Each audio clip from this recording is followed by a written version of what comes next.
Let's do that. So we are ready.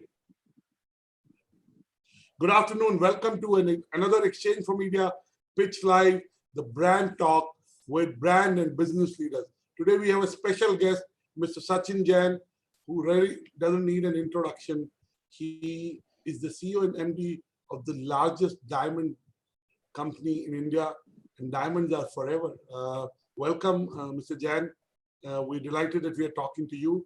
And Thank you, Annurag. It's a pleasure to be here, and always a pleasure to see you. Not only on Zoom, but it is live on Exchange for Media pages, exchangeformedia.com, pitchonnet.com, and impactonnet.com. So, Sachin, how have been the last 90 days for you? You look healthy, happy, cheerful. Well, Annurag, first and foremost, many thanks for inviting me. It's always a pleasure to interact with you and be on your platforms. They're always the most important platforms for anybody to refer to any business documentation. And I'm a big fan for all your streams. So thanks for inviting me. Very kind. Sachin, kindness is the most important trait leaders have. No, I really believe on the work that you and your team does is phenomenal, and big congratulations. And you continued the whole stride during the lockdown. Now, you're asking about the last 90 days. I think like all of us, we've had a very different life in the last 90 days. Fortunately for me, I've been at home, which has never happened. So first new for me, I'm sure perhaps for you as well, I think we made the most of it. Technology helped, and I feel on the work side of it, I feel really proud of my team and the team that I work with and the team that I'm part of, that we all were able to seamlessly integrate, work together, bring effectiveness. Yes, it was quite, the world right now is quite anxious in terms of what the future will hold, but all of us are doing our bit to unfold this whole mystery, getting more clearer, and I think in some form, shape or size, moving towards normalcy. So interesting times in the last 90 days, Anurag, and I'm happy that we're all getting out of it in some manner, and normalcy is around the corner. Thank you, Sachin, on that positive and note, and looking at the bright side. You talked about how your team has rallied to support you to do the operations virtually, and shown tremendous resilience. We live in VUCA times. They're volatile. If this is not volatile, they're uncertain. We can't see beyond certain weeks, maybe a week, 2 weeks. They're complex, and there is ambiguity. So tell us, what are your personal takeaways in the last 90 days on what leaders should do to navigate themselves and navigate the teams that they lead?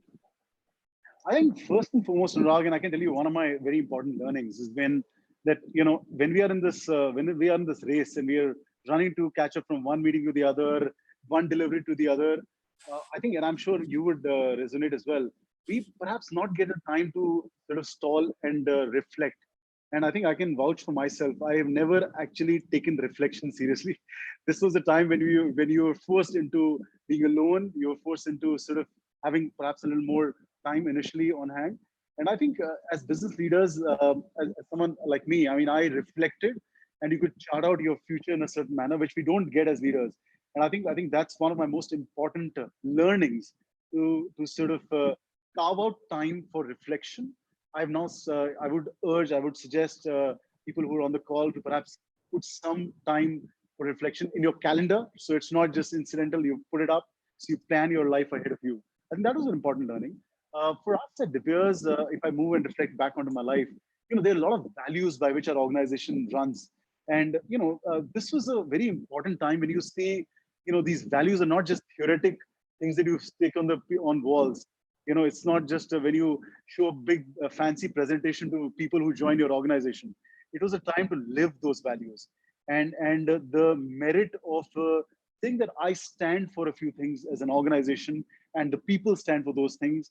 I saw them happening live. So to share with you, like for example, we have some of the values. One of them is show we care. One of them is pulling together. And I already talked about the way our teams have pulled together, but also show we care and how we treat safety. These are three of very pillars on which the organization runs. We saw them in action. We saw them really happening on ground, right from the communities where we mine in Africa and what we were able to do with them. And we got resonation to right from the end to our employees, to the consumer. So that was pretty interesting. And one of the value is shaping the future. So now the ball is in our court. All that had to happen has happened. Now, if the future is different and is, as you said, is ambiguous, it's volatile. I mean, shape the future boldly into this new world.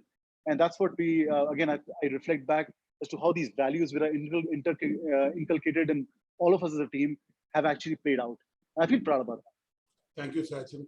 Actually, we've all slowed down relatively.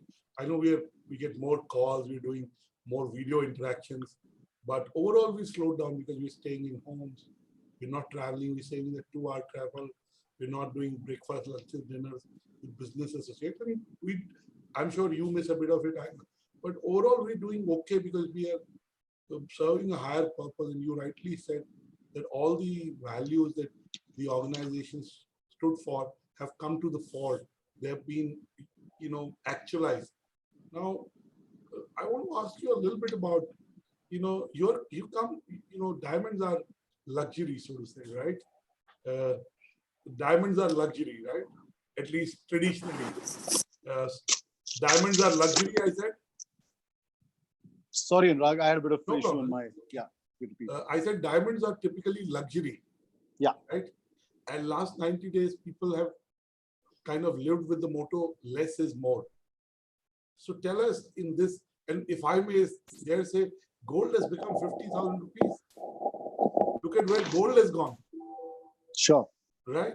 So, do you think diamonds will also become even more valuable as people, because, they're wealth too in some way?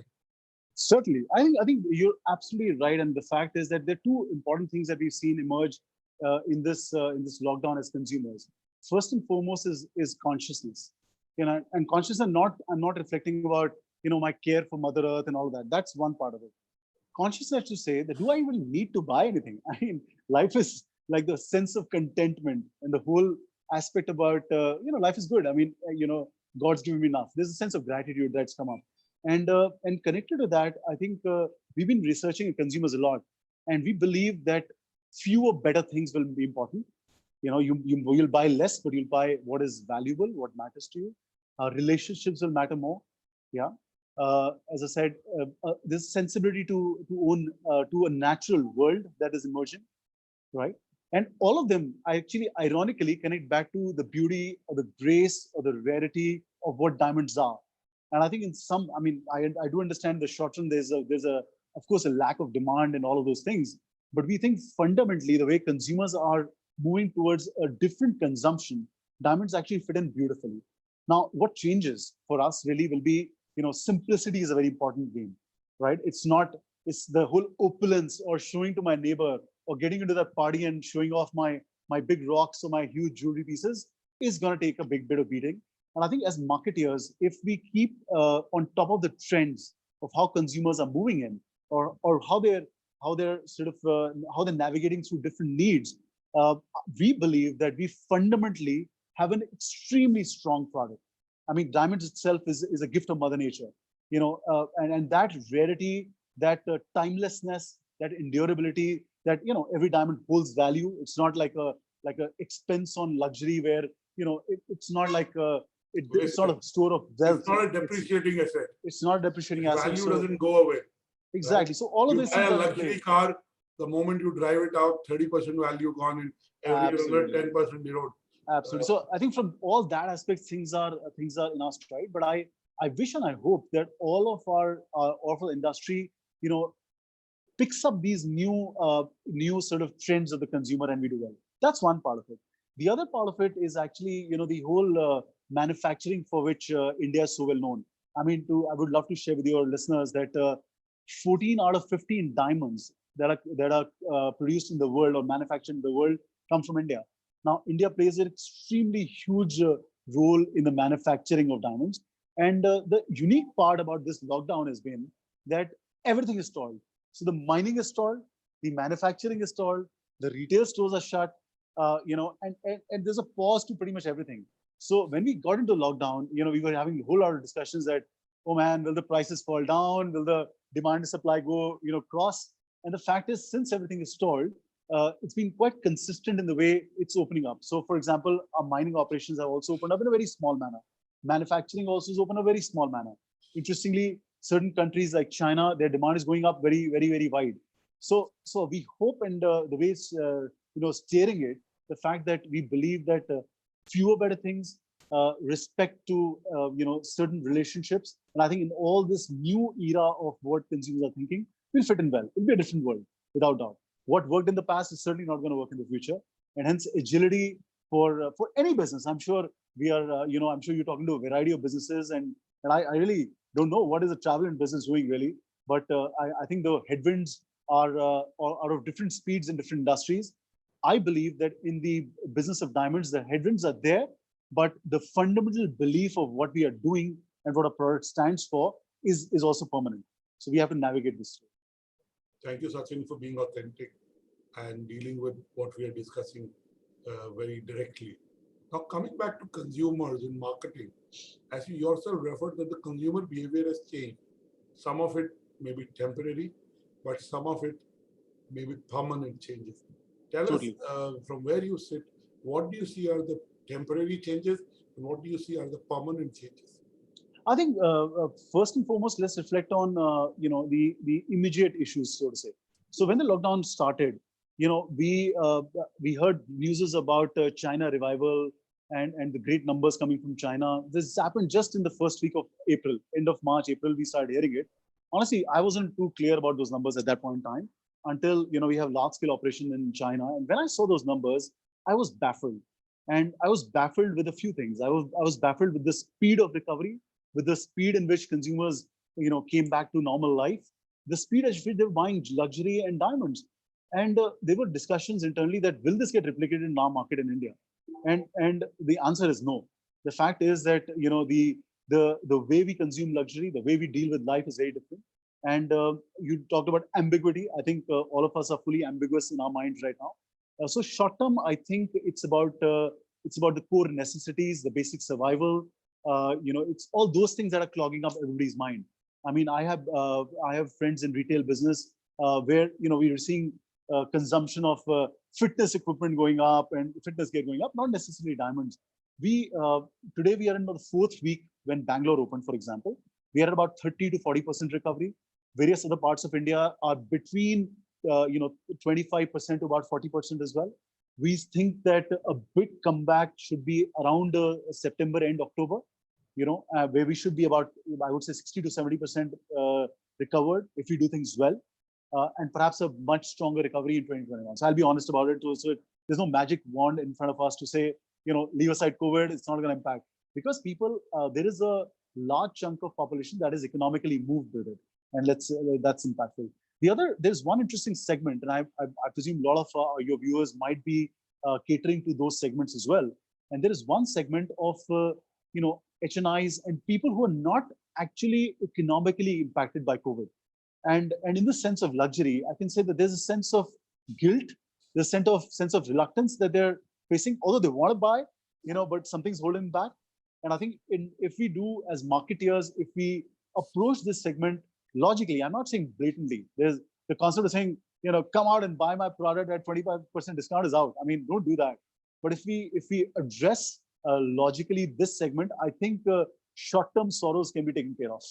I mean, they hold a lot of potential. What Sachin Jain is saying, there is a short-term sorrow, but hopefully there will be a long-term joy, even a midterm happiness, if I may use that. Yeah. And I might just want to add, Anurag, that also as marketeers, it is we invest crazy amounts of monies and energies on researching and understanding what's going on in consumers' mind. I believe that while we are in this phase where everybody's saying let's invest less and let's control our expenses, I would suggest not to sort of tamper on your research and marketing budget.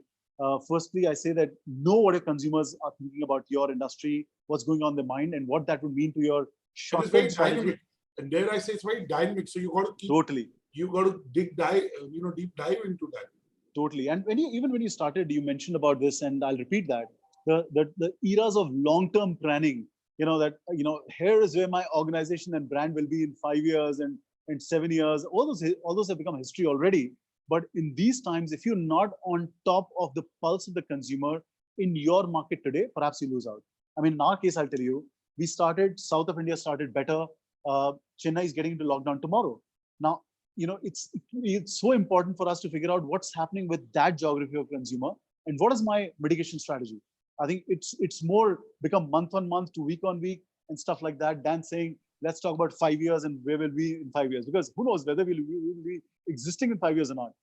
So agility and really knowing what the consumer's mind is thinking today is important. Rightly said, agility, if I may say, understanding where the consumers are putting their money, Totally. where their heart is. So I think you have to understand this. And Sachin, I keep saying we've become a 3C economy. Contactless, we're talking without meeting. The last conversation was in a hotel on a stage. We are Yes. doing it through a video technology.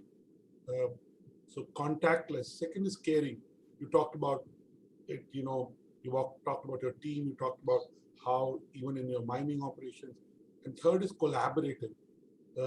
As a leader, tell us how these three are impacting your business, especially collaboration. I think hugely, Anurag. We have been a very traditional business in a lot of senses. There's a traditional cutting industry. There's a traditional retailing industry, and we are miners. And if you talk to anybody in this business, we three are disconnected but connected, sort of different worlds. And in the last 3 months, the amount of openness, collaboration, the amount of saying that let's build the future together has been, unprecedented. Um, and the fact is that we all know, as modern business leaders, that challenges might look different, but in context they're very similar. So I think you're absolutely right that collaboration will be important. The other aspect you talked about is contactless, which I would maybe expand a little more, is the usage of technology, which is going to be humongous. And in our kind of world where everything was physical, where when we sell out rough diamonds, our buyers would look at it with an eyeglass, travel 20 hours into a flight into Botswana, look at every single rough diamond, and then purchase. And then full physicality in our B2B world was humongous. I mean, until the lockdown hit us, there was no alternative to a physical world, and I think that's going to go through a humongous change. So all of that is already happening, but also the retail side. I think there's a lot of SOPs that everybody is now implemented around safety and all of those things. But certainly there'll be a huge impact on technology, on the retail world itself, so that consumers who were earlier coming in, I mean, an average time you spent to buy a necklace or a piece of jewelry was anywhere from 30 minutes to 2 hours, where a family would come in, sit, have some snacks, get some drinks, come 3 times. I think that's not going to be the way forward.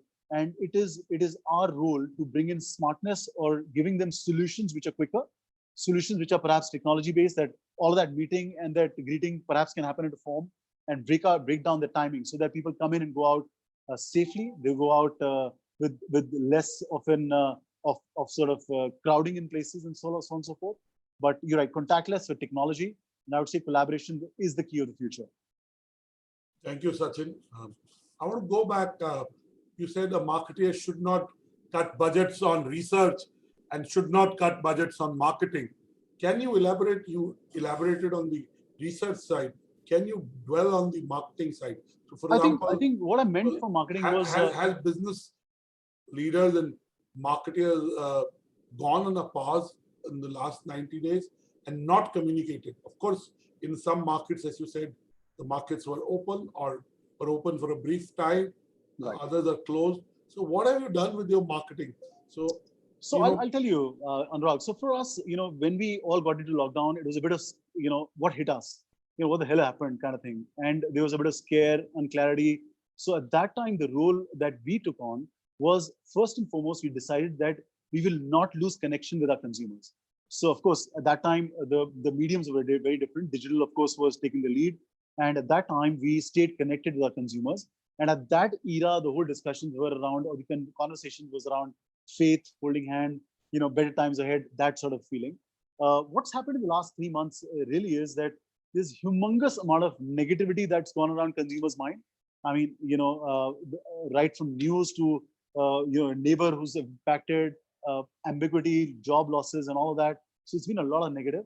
And I think in everybody needs to recognize what is the role of their business. And in our case, one of the roles of the business of diamonds is happiness, is joy, is cheer. And I'm saying that there has to be a mid path between moving from extreme negativity to starting conversations which are cheerful, a bit joyful. Again, I'm not saying and give start. hope. You know, Yeah, we are sensitive exactly, and mindful of what's happening around us. But at the exactly. same time, we have to give See, hope to every right. individual to kind of cross that bridge. Right. And while all of us have those business targets to meet, we need to be extremely conscious that don't consider a consumer, outside of the picture. If you start telling him that here's my product, it's 200,000 rupees, that many EMI and whatever, come and buy, I think you'll piss off the consumer more. I think you have to recognize that he's into this. He's also crossing that bridge from, extreme negativity to a bit of hope. And if you're ambassadors of the hope, and then that's the role that marketing needs to do today. The fact is that IPL is not happening. The Olympics are gone. Any form of Nice any form point. of joy is all out of the picture. No new And movies are coming up except on people OTT. are stuck in home. I mean, I have a young daughter, and the fact is that is perhaps the first time that in summer vacations you're home and the schools will start again. So we need to be cognizant of that and be ambassadors of a bit of cheer. And I think this is really coming from the fact that you really know and you top of where your consumers are. So I think that'll be phase two, and really the phase three will be when we say let's press pedal on revival. When it'll be about numbers, and I think you're staying connected to the consumers will play a role. Now, to your question of marketing, I think the role of marketing will be around staying connected and using the right messaging in different times of when this change is happening. But completely boycotting marketing perhaps will be a wrong decision, particularly for industries or categories like ours, which are luxury, non-discretionary, and stuff like that. And I would say that this should be a consistent effort. We should not break this whole connectivity that we've had with our consumers. It's going to play in the wrong way. What Sachin Jain is saying is that brands need to communicate continuously with their consumers, build that relationship, showcase that relationship possibly in these times, and not cut the connection. Because Totally. yes, these are temporary times, and dare I say, this shall too pass. So, Totally. Sachin, I want to ask you my last two questions. I was talking to a leader from the technology industry, and I asked him what are the top 3 skills required to be successful as a leader. I was talking to Karan Bajwa, who's the CEO of Google Cloud, and he said resilience. He said the ability to deal with ambiguity, and third, he said the ability to resolve conflicts. So tell us, as a leader, what are the qualities that you feel would be required in a post-COVID world? Of course, some will always remain there, of being empathetic, of communicating, or leading by example. But tell us, what is Sachin Jain's take on surviving and thriving post-COVID? I think it's an open world to answer. I know so many things that are coming to my mind, Anurag. But I mean, the top few that come to my mind, I would say first and foremost, when you're building an organization, build values that are genuine, right? Because when times are tough, those values play out, and your teams play a humongous part on that. And the alignment of teams is so critical. I mean, you were living in a world where you would hold the meetings once in a month, get everybody in a boardroom and have those, jazzy meetings. Those days are gone. And everybody's on their own. There's a sense of trust that the whole sense of trust evolved. Trust. The sense of belief involved, the sense of helping one another in the new Even world empowerment, evolved. because you have Empowerment, totally. So that's one aspect of it. The other one I would say is really the fact that decision making, which and I think every leader comes with their own sort of strength on how fast, quick, and how they decide things. And I would say in the post-COVID world, make decisions more. And I'm saying that so decisions that you're taking on monthly, quarterly basis, possibly you do it take hour them on by a weekly, hour. daily basis. I mean, I would say that as a leader, you'd be better off making more decisions. And I'm not saying that all of the decisions are right or wrong, but the luxury to sit on non-decision making and postponing So decision real. making is over. Right. The fact that if there are 4 options ahead of you, choose that one option today. You might fail, but change, succeed. It's such a dynamic world that not every decision will result into a right sort of result. But since it's so dynamically changing at every level, that you got to decide faster and move on. And I would say lastly, reflect back on what your core business really is. What is your product? And I think in my case, I've been very lucky that it's this miracle of Mother Nature, which I think you need to reinterpret in your mind that it's not just about that value on the paper and on that calculator, but it does more. And I'm sure everybody can find those things. But I think the You say belief, intangibles. What you have intangibles yeah, become even and more important on the post-COVID world. exactly. So it's the role of a reader to sort of bring out specifics to what those rules of your industry or your product are, and really bring strength out of that. Because that's, in our case, that's long term. I mean, there's a huge headwind coming in. It's already there, but we are fundamentally clear that in the long run, the product is desirable. The product reflects love. It reflects, something that you can pass on to perhaps your daughter or your mother, or give it off. So I think it's a very, I mean, the reflection that I had on what really diamonds are has been strongest ever. Thank you, Sachin. I'll ask you my last question. If you had to predict the economy 60 days to 120 days, 2 months to 4 months horizon, do you see the economy being strong? Do you see the consumer demand being strong? Or when do you see the consumer demand coming up? Of course, the variable is when does the corona kind of taper away? When is the vaccine comes out? These are two big kind of variables. But beyond that, what are you hearing from your peers? What do you see from the position where you sit in, where you talk to retailers, you talk to everybody in your value chain? What is the view emerging? I don't know. If you were to ask me this question about a month back, I would have given you a vague answer. Today, I can give you with some certainty, because some of our markets have been open now for 4 to 5 weeks, and I can tell you that as human beings, you talk about resilience that exists inside us, and the speed to normalcy will be very fast. And when I say fast, will differ between age groups within certain cities that are impacted more or less. But I foresee that we will move towards normalcy with, of course, breaking rules and following certain rules and all of that, and infections will happen in those sphere. But I foresee that by September, October, we should be in in a fairly better position. And I can talk more depth about our business. And I think if you're saying 100% recovery, forget it. I think we cannot plan those situations. If there's about 50 to 60% recovery at Diwali time, we good. We should gun for that. Prepare well for it. Do a lot of preparation, because when Diwali is on 14 November. Yeah, but I meant September, October, when this festive season begins. We should be that recovered, and I would foresee that January, February will be perhaps a 80% recovery. That'll be my Sachin. On that note, I would like to let you go. We are out of time, and I just want to, if you had to give a message to hope to people on this broadcast and people who read your interviews subsequently on the site, in the magazine, what's your message of hope? Well, my thing is that we all are in it together. We all will come out of it together strongly. But it'll depend on how you deal with this. So lockdown period, I think in some way was a gift. For a lot of people, it still is partial working from home and all those things happening.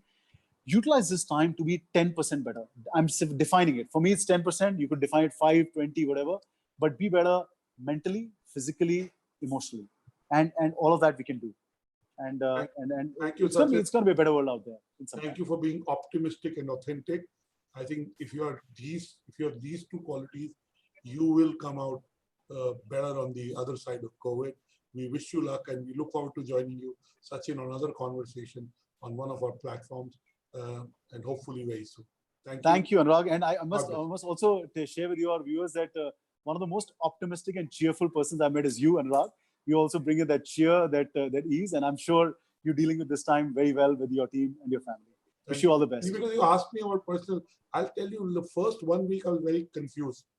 And I'm an action-oriented person. I take decisions fast, and I was ruining over many things. But I think after the first 5 or 7 days, I got into an action mode, and I haven't stopped since. I've done my bit to kind of reinvent, make the best of what we have, and it is a positive moment towards realizing your dreams, and also understanding that we all are connected and living in the day. While we plan maybe for a week, 10 days ahead, but we're not planning like 6 months, 1 year. We'll take the day as it comes. The week, I'm sure we'll be able to deal with it with right intent and the right action. If you Phenomenal. do that, I think we'll do okay. So thank you, Sachin, for your Fantastic. kind words. As I said, kindness is the biggest wealth one can have and can give. So thank you for sharing that wealth with me. And I look forward to another conversation. Thank you so much, Anurag. Thanks for having Thank me you. on. Thank you. Lovely. Thank you, Mr. Jain. Thank you, Anurag, sir.